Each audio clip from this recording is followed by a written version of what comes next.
한껏 꾹꾹 상태로 출근한 팀원들, 평소 거적대기만 걸치던 팀장님도 웬일로 갖춰 입고 오셨는데요. 그렇습니다. 오늘은 불금입니다. 근데 팀장님 오늘 야상의 워커 카고 바지 베레모까지 입대하세요? 여러분 그거 아시나요? 우리가 입는 패션 아이템 중에 상당수가 전쟁터에서 탄생했다는 거. 오늘 교양만두에선 패션이 된 군복에 대해 알아봅니다.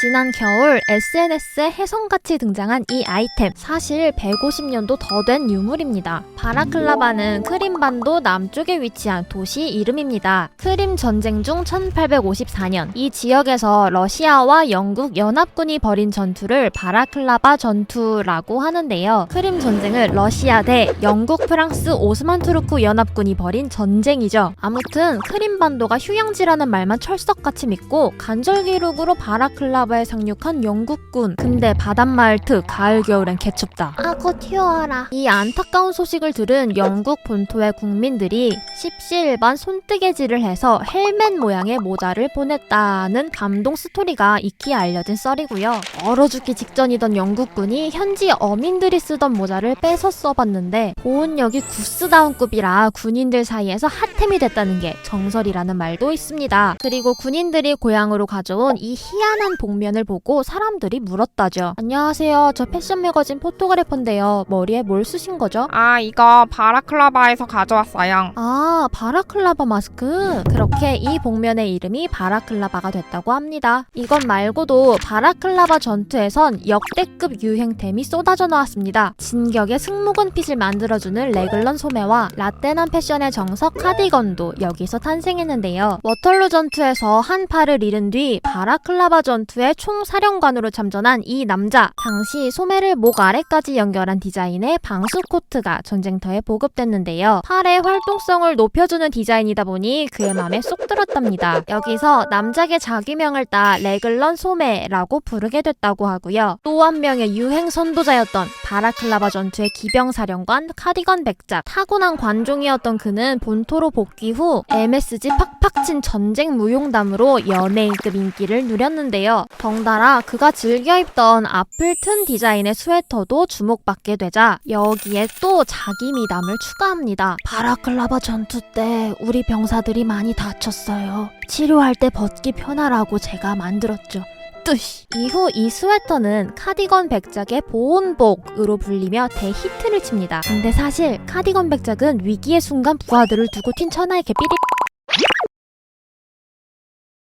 한때 문 프리즘 파워로 소녀들의 심장을 뻐렁치게 했던 세일러복의 원형은 영국 해군의 유니폼입니다. 어쩌다 군복이 변신복 아니 교복으로 대항해 시대가 열린 16세기 선원들은 슬롭이라는 다소 응싼바지스러운 옷을 입었습니다. 헐렁헐렁해서 물에 젖었을 때 훌렁훌렁 빠르게 벗고 말리기가 좋았죠. 그러다 19세기 들어 군의 통일성, 단결성 같은 요소가 중요해지면서 해군도 육군과 비슷한 제복을 착용하게 됩니다. 하지만 바닷일 하기엔 거추장스럽기가 그지없었던 뉴 제복. 참지 못한 영국 해군이 직접 제복을 개발해 1857년부터 보급을 시작했는데요. 이게 바로 세일러복의 원형입니다. 세일러복의 가장 큰 특징은 등에 반을 덮는 네모 모양의 카라죠. 이건 옛 선원들이 머릿결 보호를 위해 타르라는 액체를 발랐는데 상의에 묻지 않도록 목 주변에 긴 천을 두른 것이 모티브가 됐다는 썰도 있고요. 높은 마스트 위에서 소리를 잘 수급하기 위해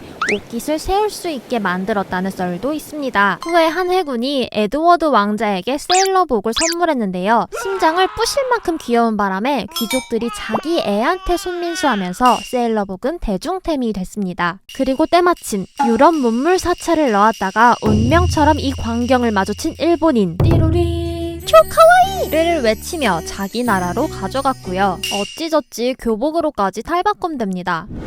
마린룩으로 세일러복과 양대산맥을 이루는 이 아이템. 스트라이프 셔츠의 본명은 마리니에르이고 원래는 속옷의 용도였습니다. 땀을 흡수하고 노출을 방지하는 등의 아주 중요한 역할을 했는데요. 원래는 프랑스 원양선 선원들이 입던 옷이었는데 19세기 후반 프랑스 해군의 정식 복장으로 채택됩니다. 이유는 매지가이 느낌으로 눈에 잘 띄다 보니까 군인들이 바다에 빠졌을 때나 빤스런할 때 잘 발견하기 위해서라는 게 여러 썰 중에 하나입니다. 근데 입고 보니 캐주얼하고 청량하고 미니멀하고 다 해버리는 이 패션. 한 여자가 영감을 받아 줄무늬 컬렉션을 대유행시키는데요. 그녀의 이름은 바로 패션계의 레전설 가브리엘 샤넬. 그렇게 스트라이프 티셔츠는 프렌치 스타일의 정석으로 자리 잡습니다. 하나 장만해두면 전 국민과 커플룩 쌉 가능한 트렌치코트. 얘 본명은 타이로켄입니다. 영국군 장교용으로 개발한 외투인데요. 1900년대 초반부터 영국군에 독점 납품된 이 외투는 곧 제1차 세계대전이 터져 기능성이 빛을 발합니다. 일단 목부터 무릎까지 감싸는 길이로 비바람 방어에 효과적인 데다가 몸에 총을 두르고도 그 위에 레이어드할 수 있고요. 신축성이 좋아서 접으면 군장 안으로 쏙! 휴대해도 용이합니다. 뿐만 아니라 안팎으로 큰 주머니가 달려 온갖 잡동사니 수납이 가능하고 급할 땐 부상자를 옮기기 위한 임시 들것으로도 쓸 수 있다는 가성비 오졌다는. 여러분 이거 버버리 광고 아니고 그냥 제가 명품에 환장하니까 협찬 좀 해줘. 야전에서 적의 공격을 피하기 위해 땅을 파서 만든 구덩이를 참호라고 하죠. 전만이 분들 다 아시다시피 참호는 영어로 트렌치입니다. 제1차 세계대전 당시 군인들이 참호에서 타이로켄을 자주 입어 트렌치코트라는 별칭이 붙게 됐다고 합니다. 국방색 하면 카키, 카키 하면 국방 그린이죠. 근데 사실 카키색은 초록보다 황토색에 가깝습니다. 19세기 전까지만 해도 돈 많은 귀족일수록 화려한 군복을 선호했고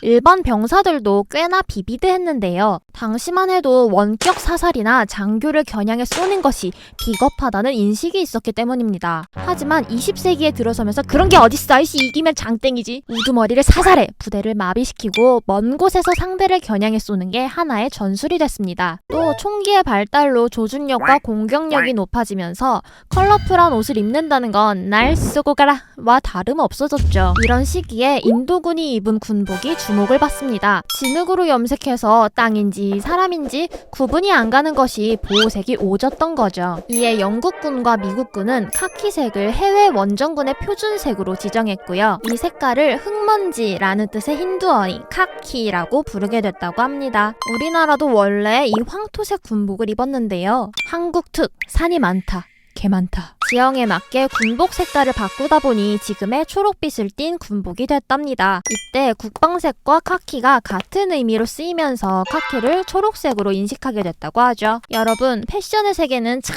알다가도 모르겠습니다. 그러니까 그냥 맘대로 입고 제멋에 취하면 됩니다. 교양만두였습니다.